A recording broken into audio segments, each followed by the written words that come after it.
Complication of diabetes. As you know, diabetes is a disease that affects almost every organ. And one of the predominant ways it affects different organs is by causing microvascular problems. So what is microvascular? When we talk about vascular, that means blood vessels. And blood vessels we typically define into macrovascular and microvascular. Macro meaning bigger blood vessels that's more than 2.5 to 3 millimeter in diameter, which is blood vessels in the heart, blood vessels in the brain, carotid arteries that feed the brain, and the bigger blood vessels. The way diabetes impacts body and circulation and all different organs is typically by causing microvascular, which means really small blood vessels at the capillary level. And when that happens, it can start causing compromise of different organs. So one of the top three things is eyes, because diabetes causes what we call retinopathy, which is number one reason for blindness in the United States. And the way it does that is by something called non-proliferative, which is the early part of retinopathy, and then proliferative retinopathy. And I don't know, I think you guys were supposed to have an ophthalmologist very soon on the thing, so I'm sure they can go over in more detail. You guys ever had an ophthalmologist talk about this before on the DMP app?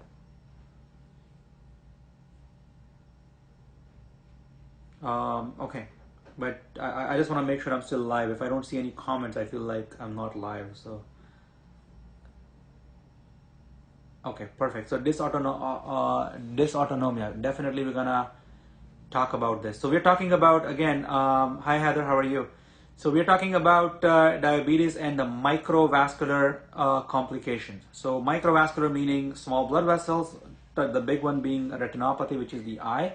Second one is kidneys, so that's the nephropathy. Diabetics always would get kidney problems by same factor that I'm going to talk about, that common pathophysiology mechanism that causes this problem to begin with. Third one is diabetes neuropathy, which is nerves, and nerve ending gets impacted by diabetes. Again, same mechanism of what we call vascular growth factors. So because diabetes is a condition where type 1 means your body doesn't form enough insulin, or type 2 meaning your body forms enough insulin, but it doesn't create, it creates resistance. So it doesn't allow the impact of insulin the way it should.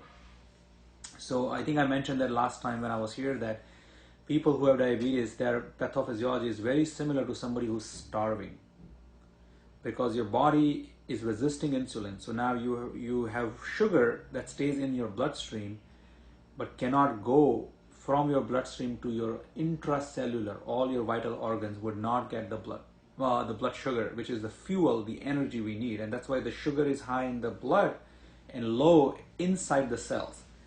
But every cell, every tissue, every organ in the body needs fuel. It needs energy to function. So when the sugar, the glucose can't go there, it starts utilizing fat. So it starts utilizing the unhealthy way of metabolism. And when that happens, you get secretion of a lot of bad chemicals. Because anytime you're using bad fuel instead of good fuel, you start having all these chemicals, and they are called free fatty acid. These chemicals will now go and cause a plethora of problem. One of them is vascular growth factors. So these are different growth factors that go at a capillary level and starts building this extra piece of tissue, which in turn will start causing some of the problems. So in the retina, in the eyes, it would cause formation of microaneurysm, which means the blood vessel will get this microaneurysm, meaning like enlargement of the blood vessel or outpouching. So this is a very, very microscopic level, but your blood vessels start getting enlarged. So that's the first change that happens, with more capillaries form, and these are not necessarily good thing, and eventually it would lead to lack of blood flow because of this excess. So that's when it goes from non-proliferative retinopathy to proliferative retinopathy. And this is why people with diabetes will end up having blindness, loss of vision. It's a major reason. So that's why it's very important that if somebody is diabetic, they would go and get checked for for their eyes, where an ophthalmologist will check the retina. They'll put a special camera and make sure the retina doesn't already have those changes which has started. And if the retina has those changes started, it's a sign that you really need better diabetes control. So that's number one microvascular complication. Number two, very important one, is nephropathy, which means the kidneys. So kidneys will also act in a couple of different ways. There are several mechanisms by which the nephropathy or the kidney problem happens, but they're all because of the microvascular, right? So the blood vessel, which are very small, once again, for those who just joined. Somebody asked, are seeing floaters in eyes due to diabetes? It could be. So diabetes has floaters in the eye is typically a vitreous problem, which means vitreous is the fluid outside the retina in the front. So if you look at the eyeball, there is retina is all the way in the back, which is the curtain, but in the front there is vitreous, and then in the vitreous there are small blood vessels. If they rupture, there's a little bit of blood cells. You can see floaters in front of you. So that's one of the most common reasons for floaters. Vitreous problem can also be from diabetes. So are seeing floaters in the eyes due to diabetes? It's difficult to say 100% of the time for 100% of the patient, but there could be a correlation. I would strongly recommend somebody's diabetic to see an eye specialist. Okay, I'm not an eye specialist, but I know that it can cause every kind of, even cataract, which is a lens problem. So diabetes can affect every part of the eye, retina being the most serious and more common. I was originally talking about the next one, which is kidney, and you can get diabetic nephropathy. And the way diabetic nephropathy starts is job of the kidney. There is something called membrane in the kidney. So kidney is a filter. Job of the kidney is making sure that the protein, it doesn't leak. Kidneys are supposed to preserve protein from getting out of the body by protecting. Unfortunately, when people have diabetes, some of the small molecules of protein, what we call microalbumin, it starts leaking first. And the reason is that your glomerular membrane, which is a part of the membrane, gets that proliferation. So that's another major microvascular problem from diabetes. And once you start leaking protein and albumin, microalbumin in your urine, it's a big problem, because your kidney function will start deteriorating. You will start losing, protein from the bloodstream. You guys can hear me again? Sorry, I got lost for a second. I think the connection went away. We were talking about microvascular complications, and the last question I heard is, how soon after diagnosis should you see an eye specialist? So I think people should see eye specialist, really soon. I think if you're diabetic, you need to see the eye specialist once a year. Okay, that's the recommendations. That once a year you need to see the eye specialist, and then depending on the finding that somebody has, you can decide how quickly you wanna see them, how frequently you wanna see them. How soon after developing diabetes?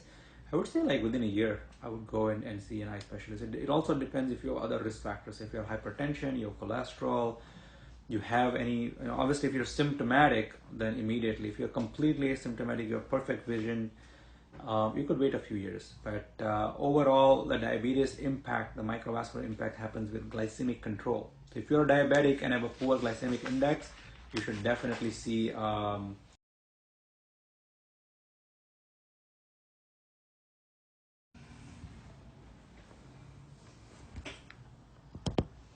Okay, I think I lost everyone. I'm right back. I think every time I'm getting a text message from someone, my phone is logging me out of this stream. Not sure. I hope people can hear me though, because I see a little human sign. So I think I have followers right now. Sorry, and I apologize for this thing. I don't know why every text message is kicking me out right now. So I think somebody asked a question. If you develop diabetes, how soon should you see an eye specialist? And the answer is, it depends on the other risk factor. If you have symptoms, see them right away. If you have hypertension, any vision problem, definitely see the ophthalmologist right away. If you're completely asymptomatic with perfect vision, even then, if your sugar control is not very good, you gotta see an eye specialist right away.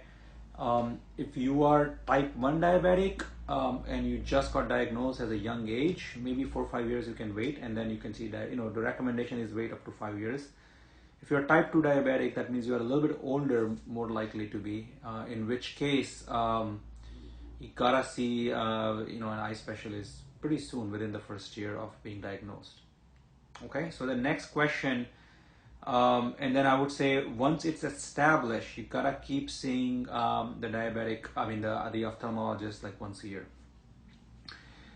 The second thing we talked about was nephropathy, which is issue with kidneys. Again, once you have diabetes, you gotta get your kidneys checked. The way to check kidney is actually by doing blood work, which will tell overall kidney function. But very important, I would say even more important in the early stages, is urine test. Checking urine for microalbumin, making sure that people are not losing protein or microalbumin, which is a very small molecule of protein, because that's the earliest change we see. And the reason it's important is because there are some incredible medications that we can, that somebody can be started, and those medications can protect people from getting kidney problems. Is everyone with me so far? Can somebody just type something?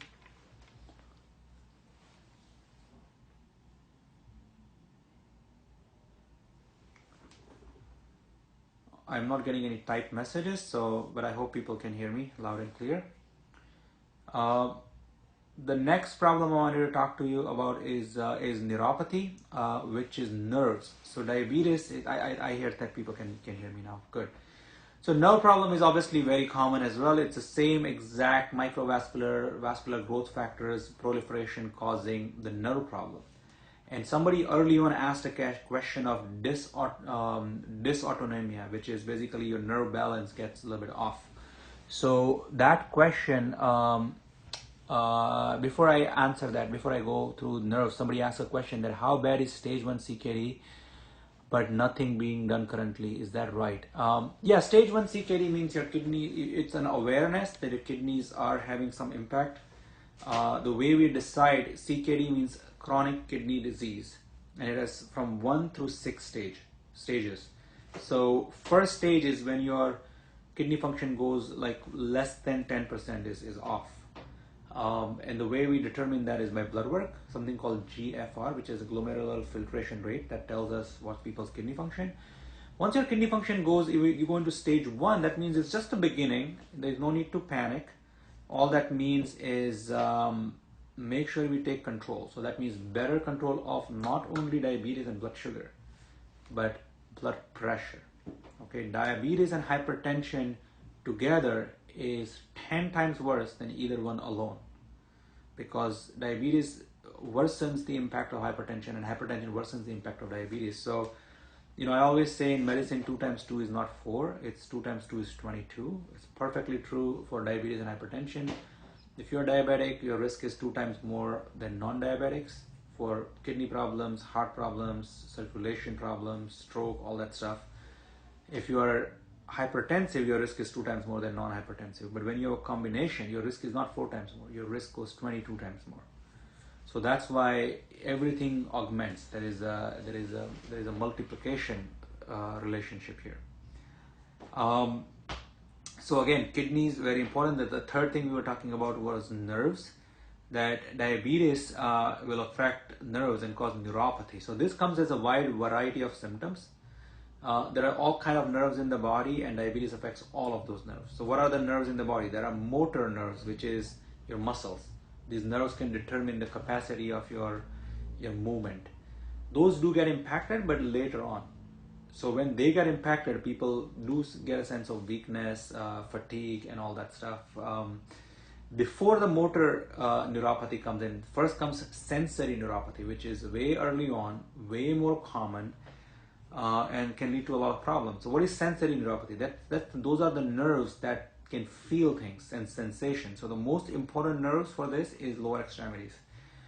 And this is why a lot of people who have developed these microvascular complications of diabetes will complain that they can't feel things. They feel like they're walking on clouds because the sensation is gone, and there is a level of numbness. They also feel like constant tingling sometimes. This becomes an important problem because oftentimes if people have this neuropathy and they get injured on your toes, they get a little injury, or sometimes there is a little area between the two toes which will have a little small opening, or they try to cut their toenails and may not even realize and take some skin. Now remember, diabetics are also more prone to get infections. So any of these things happen and they get infection, if you have neuropathy, you're not going to feel that. So now this infection is going to persist. And then what happens is diabetics also sometimes get serious circulation problems. So blood is not going to the lower extremities enough. And this leads to the problem of non-healing wounds and non-healing ulcers, what we call DFU, which is diabetic foot ulcer. Once somebody develops diabetic foot ulcer, they have significantly higher risk of not only losing the toe or the entire foot or entire limb, but also not surviving.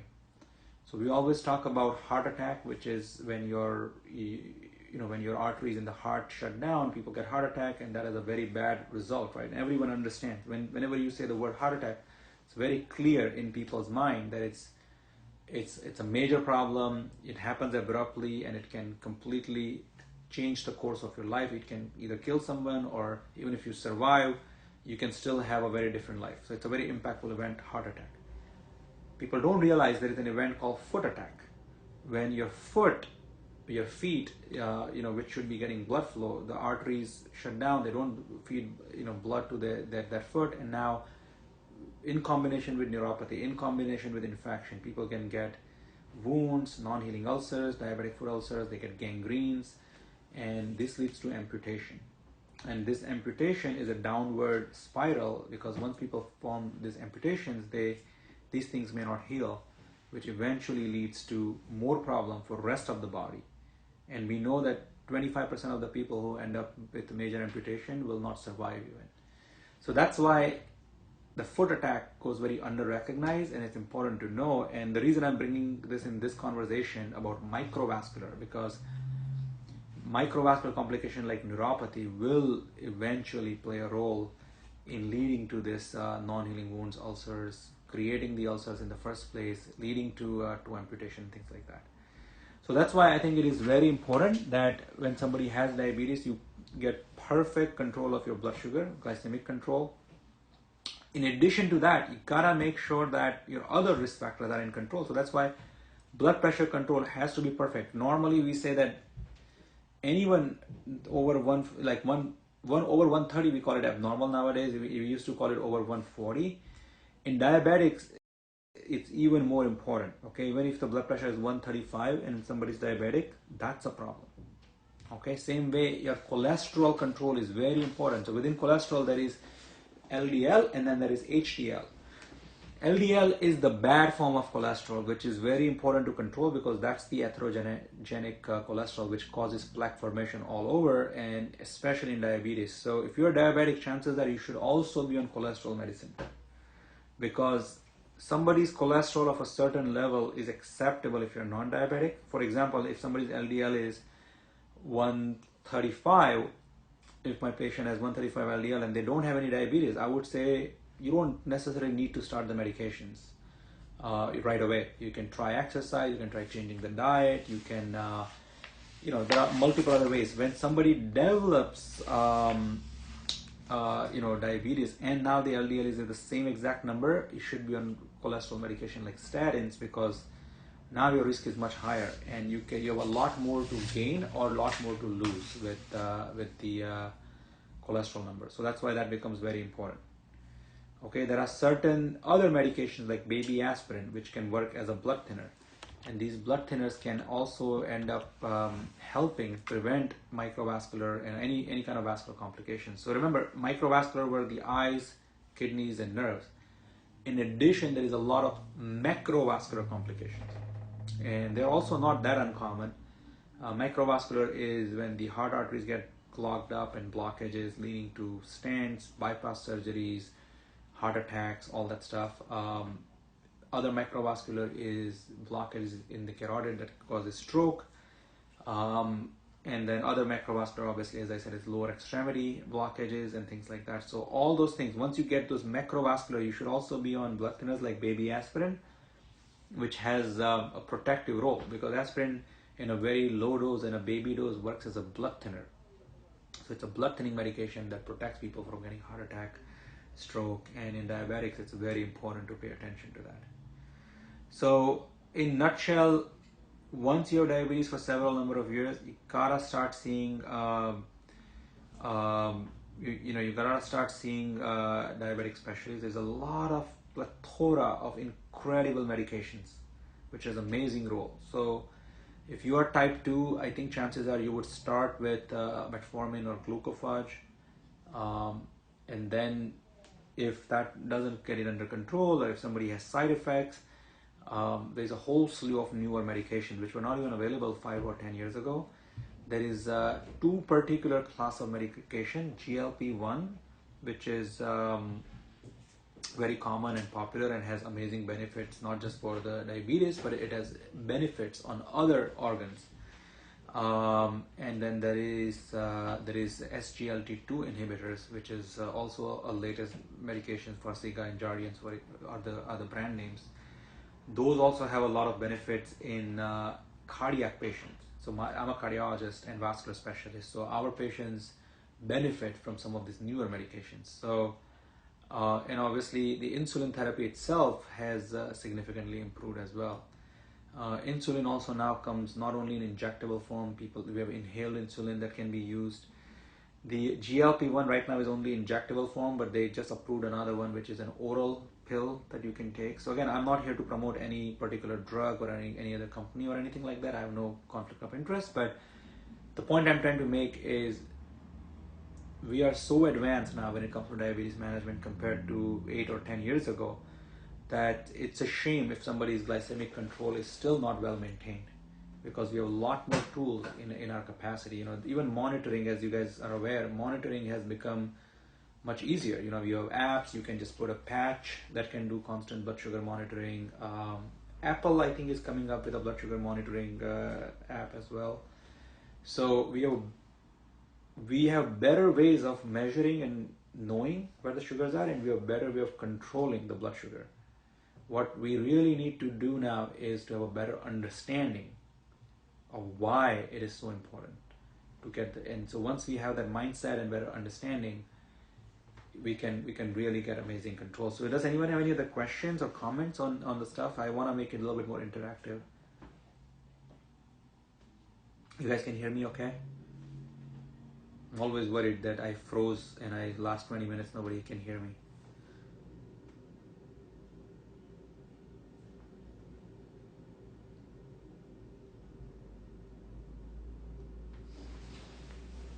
Is any of you guys, is Danielle still there?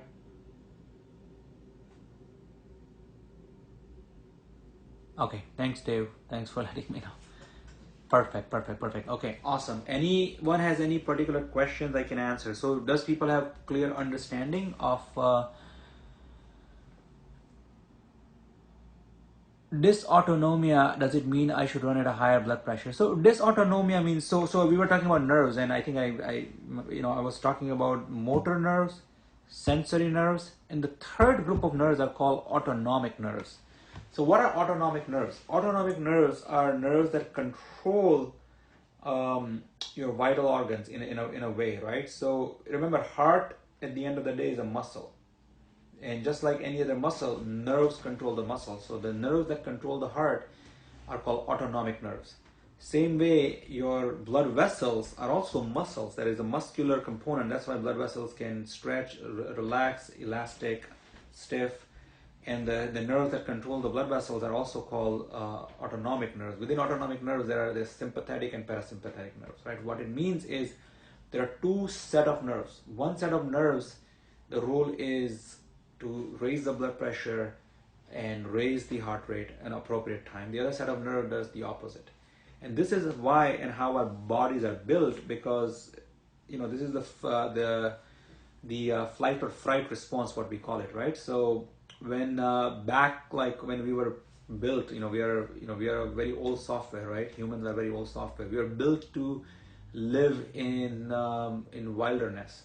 And when a tiger would come to attack an ancient man, this is when your sympathetic nerve would kick in, which is your fight or flight, right? So which means either fight the tiger or run away. Either ways, whatever threat it was, you need, when you are trying to run away, you want the blood to move very fast, so you can really go fast. You don't have to think.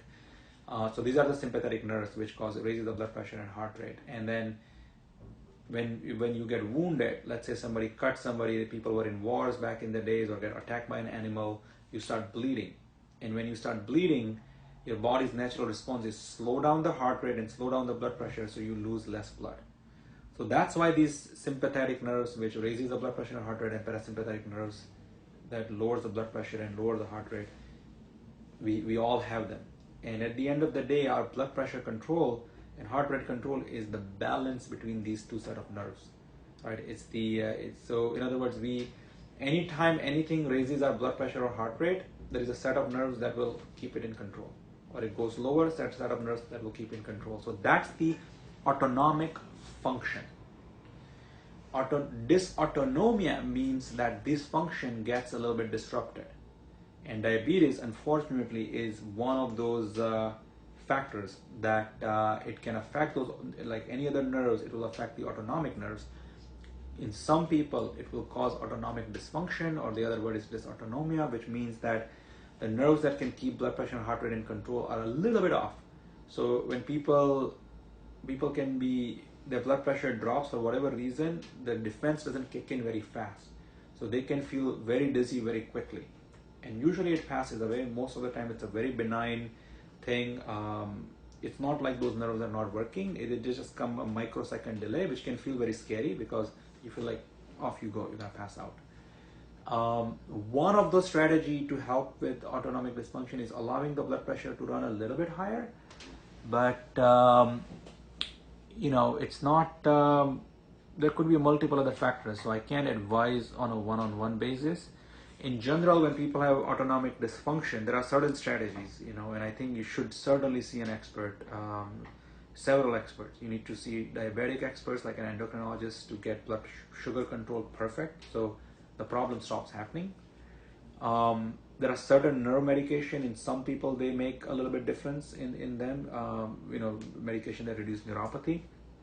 And then finally, the blood pressure medication or not, the adjustment of it. And that's a careful titration protocol. You need an expert who can check your blood pressure, make sure it goes up, goes down, on those things, and then set up the goal, right? What is the goal? Goal is to not feel dizzy ever, or the goal is to protect the ill effect of hypertension. And you choose the goal. And in my patient, most of the time, I would encourage them to choose the earlier goal, which is, even if you're a little bit dizzy, as long as it's not pathological, as long as you can still live a pretty decent, healthy life, try to get blood pressure as nicely controlled as possible. There might be a point where, the nerves are so or there's so much autonomic dysfunction that there is no other way but allowing the blood pressure to run a little bit high, in which case, make sure your kidneys are okay. Make sure you're getting other testing to make sure there are no ill effects of hypertension and diabetes on the rest of the body. Okay, but I think that will be my answer. My absolute pleasure. Anyone with any other questions, comments I can answer? So once again, I want to summarize. We talked about microvascular and macrovascular. Microvascular is eyes. There is proliferative retinopathy and non-proliferative retinopathy. Pick it up as early as possible. Any symptoms, absolutely get checked. Any otherwise routine exam. Also, if you're type 1 diabetes and young and otherwise no problem, you can wait a few years. If you're type 2 diabetic and a little bit older and have hypertension and some other risk factors or have any symptoms, definitely see an eye specialist right away.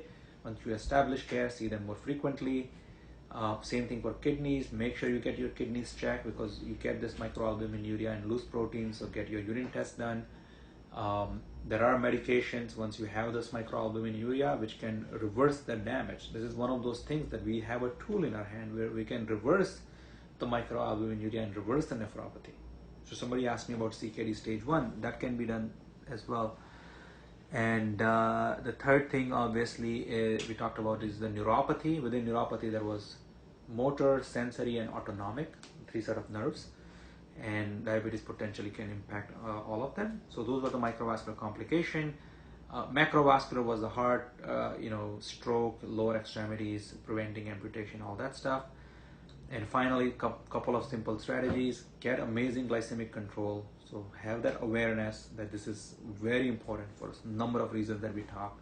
We have incredible apps to monitor and incredible therapies, including the newer medications we talked about, and newer insulin and all that stuff. In addition to blood sugar control, equally or probably more important is making sure other risk factors are perfectly in control: blood pressure control, cholesterol control, exercising regularly, and of course, goes without saying, if somebody has diabetes and they're smoking, that to me is a suicide mission. So really, it's one of the worst combination when it comes to cardiovascular health. So we really strongly urge. Again, smoking cessation has incredible new tools and techniques to help with that. So that to me is in a nutshell what we should do about the microvascular. Thank you so much for listening. Please do let me know if anyone has any other last questions. Jen, thank you so much for your comments.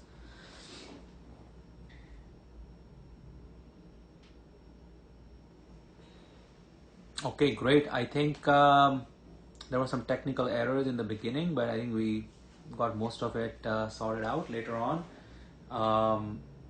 Again, thank you for having me, and please feel free to ask any questions, comments. Our website should be mentioned somewhere. It's apexheartandvascular.com. So it's www.apexheartandvascular.com. Feel free to ask any questions, comments. We are available for any questions. We are also doing telehealth nowadays. So even if you are not in New York or New Jersey, anything we can do to help or support. Okay, thank you so much, guys. I'm gonna go offline. I really appreciate it.